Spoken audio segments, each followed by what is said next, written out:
Hello and welcome to House News. Vice Speaker for People's Welfare, Muhaimin Iskandar, received the visit of Ukrainian ambassador to Indonesia. During the meeting, Muhaimin captured some of Ukrainians' hope for the Indonesian government. The House is aware Indonesia has played a pivotal role in drafting the peace resolution for Russia and Ukraine conflict. A task force is formed by BKSAP to promote a balanced solution to the Ukrainian issue. Enjoying KOLAK to break the fast is arguably one of the most celebrated traditions during Ramadan. Sweet, delicious, and nutritious KOLAK usually contains banana or sweet potato, but can also accommodate other ingredients such as jackfruit or sugar palm fruit. Raja Ampat is the kind of tourist destination which everyone must visit at the very least once in their life. It is one of the best places to go diving and to see hidden gems that are a paradise in themselves.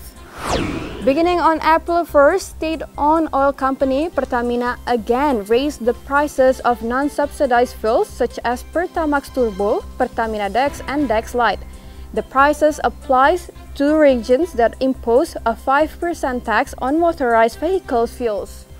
MORBIUS, the latest comic book adventure from Sony's universe of Marvel characters, opened in first place at the domestic box office, though ticket sales were considerably softer than the recent superhero blockbusters. The conflict of Russia and Ukraine still continues in spite of having peace talk last Tuesday, March 29. The meeting has resulted in negotiation and number of peace deals. Vice Speaker for People's Welfare of the House, Muhaimin Iskandar, hopes the G20 summit in Bali could construct agreement which leads to the end of the war. After receiving the ambassador of Ukraine to Indonesia at the Nusantara III Parliament building, Muhaimin says the ambassador has revealed information the latest condition in Ukraine.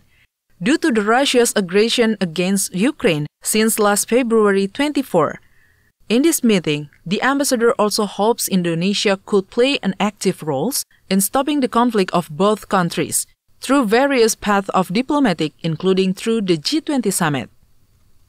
Beliau berharap Indonesia berperan aktif untuk menghentikan perang melalui cara-cara hubungan Indonesia dengan Rusia. Salah satunya beliau berharap G20 menjadi sarana penting. In the same occasion, Ambassador of Ukraine to Indonesia, Vasil Hamianin, also expected the Indonesia government has regulation which could help in achieving resolution to end the Russian military offensive against Ukraine. Millions of Ukrainians suffer due to lacking access to food, water, health, and other essential services. The ongoing Russian invasion of Ukraine also leaves some areas without any access to adequate food and water. I'm not going to lecture and give advices to your government or to your president, because I too much respect Indonesia, Indonesian people, and Indonesian president. I think that the wisdom of Indonesian nation will ensure the right decision. As previously reported, Vice Speaker for People's Welfare, Muhaimin Iskandar, also received a visit from the Russia ambassador to Indonesia. The results of both meetings will be presented to the President and the Ministry of Foreign Affairs. Arif Andui, TVR Parlemen, report. The Committee for Interparliamentary Cooperation, or BKSAP of the House, through a special task force, is attempting to promote peace between Russia and Ukraine, as world peace is one of the 17 objectives in the Sustainable Development Goals, or SDGs. In a series of BKSAP SDGs Activities Day in Aceh a few times ago, Vice Chairperson of the Committee for Interparliamentary Cooperation of the House, Hafiz Thohir, said, apart from COVID-19 pandemic handling, peace settlement for Russia and Ukraine is another world's priority, which declared in the 144th IPU summit in Bali last time. The Russia invasion of Ukraine has influenced the achievement of SDGs, which getting closer to the due date in 2030. Indonesia does not take side. As is known, having good diplomatic relations with both countries. However, Indonesia still demands a peaceful resolution to be performed immediately. Kita tidak mau terpola bahwa kita pro Rusia maupun pro kepada Ukraine. Karena kedua negara ini bagi kita semua menguntungkan. Dan dua-duanya belum pernah punya masalah dengan Republik Indonesia. Meanwhile, Vice Chairperson of BKSAP of the House Mardani emphasized initiative to establish a special task force for peace in Ukraine was a form of attitude of the House, even though the government tends to be cautious not to take side. Carefulness of the government and firm attitude of the House are expected to maintain strong diplomatic relation with both countries, which eventually leads to a peace resolution. Kombinasi keduanya itu bisa menjaga national interest Indonesia dalam konteks perang Rusia dengan Ukraina ini tetap dalam koridor. Kita tidak menjadi pihak yang akhirnya dirugikan. BKSAP of the House ensures the special task force will not just end up to be a document, yet to the concrete efforts which brings peace resolution for Russia and Ukraine. From Aceh Province, Teresia Butar-Butar, TVR Parlemen reports. One of the favorite desserts to break the fast during Ramadan is kolak pisang. It can be served warm or ice cubes can be added to serve it cold. The colorful ingredients such as banana, cassava, and jackfruit make kolak very appetizing. Quoted from Kompas, kolak is always synonymous with breaking the fast. Since ancient times, kompot has become a dish that is always sought when the sunset arrives. Naturally, this dish is so popular, especially when breaking the fast. The combination of sweet and savory flavors makes this food feel fresh to be enjoyed after a full day of holding back hunger and thirst. The combination of sweet and savory flavors make this food feel fresh to be enjoyed after a full day of holding back hunger and thirst. Ramadan foods and drinks have become treasures in Indonesia culinary tradition due to their richness in diversity of local cultures. However, most desserts share a same essential ingredients, coconut milk and coconut sugar or palm sugar.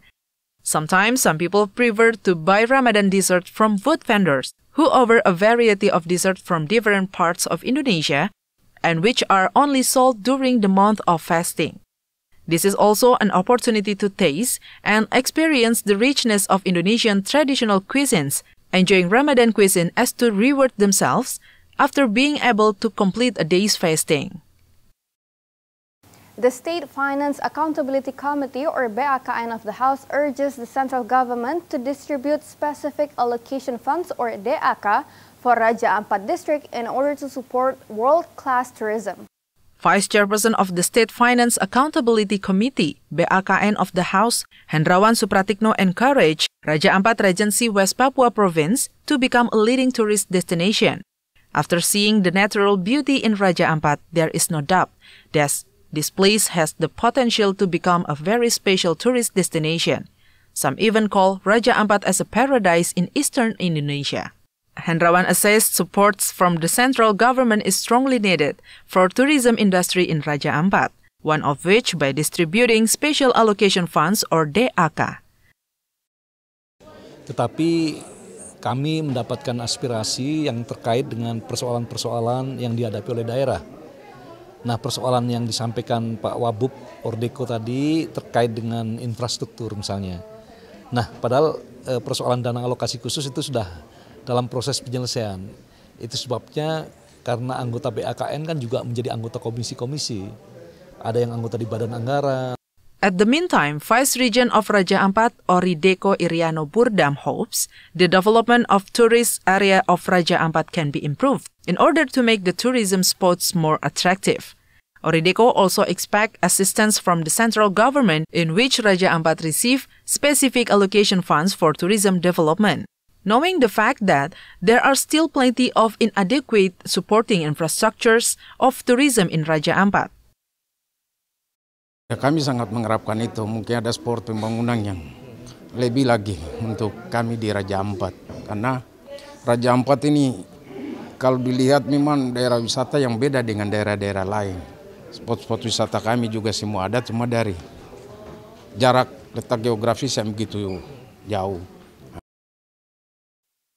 From West Papua, Arif Naka, TVR Parlemen reports. Commission 7 of the House assessed Pertamax fuel prices rise was caused by problem in company's financial performance. Members of Commission 11 of the House also regret the increase in this Pertamax fuel prices. Member of Commission 7 of the House, Mukhtaruddin, says the increase of Pertamax price is not a right solution. Mukhtaruddin mentioned there are some factors triggering fuel prices spike, such as the ongoing geopolitical tension causing world oil prices to soar, as well as higher demand of fuel consumption due to loosening level of public activity restriction. Mukhtaruddin added Pertamina's problem in financial performance has resulted in Pertamax fuel price increase inevitably. Mukhtaruddin says government should replace Pertamina's loss in the form of compensation funds so that the increase of fuel price will not be taken as shortcut solution. Di sisi lain, Pertamina juga mengalami kesulitan cash flow. Karena dia sudah kesulitan untuk cash flow, memang hari ini rata-rata stok BBM kita kan masih aman lah semua jenis ya. Mungkin rata-rata 15 sampai 21 hari masih aman. Untuk stok BBM kita semua jenis ya. Sehingga supply untuk kebutuhan masyarakat juga masih aman ya. Member of Commission 7 of the House, Mercy Christy Barens, conveyed current world situation, specifically conflict of Russia and Ukraine, has affected domestic condition. The subsidized fuel is limited, pushing Pertamina and government to be more alert in policy making. Khusus untuk membahas berkaitan dengan kenaikan harga crude oil ya.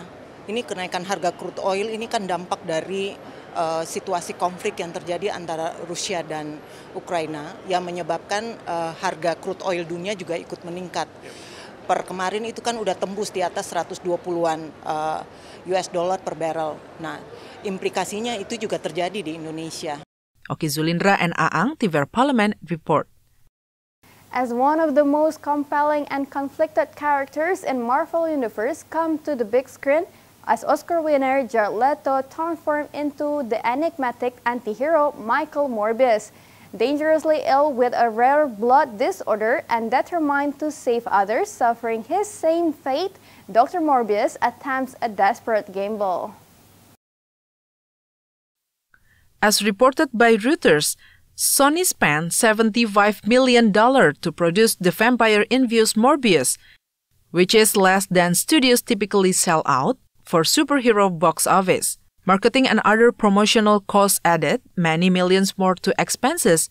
Still, Sony has a lot riding on Morbius, which stars Jared Leto.